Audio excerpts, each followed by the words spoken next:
Assalamu alaikum aziz yurttaşlar.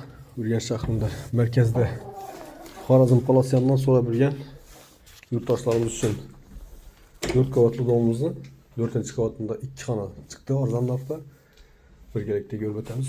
Eşiklerimiz demir. Yaxşı eşikten koyulgan. Bir yan tarafımız sanuzel, kuchnya, zal. Zalımız aboydan çıkan eken. Bir yanımız spalni. Jitki aboy vurulgan. Açık balkonla ege. Bildiğin üstüne dım yakın. Bir kafe yanında. Birimiz sanuzel. Birimiz aşkhana. Vakasına aytip öteme yurttaşlar 320 milyon son. Ekrandaki nömerlere çıkaverasizlar. Sağlamam bulunma işlerinizi zahmet.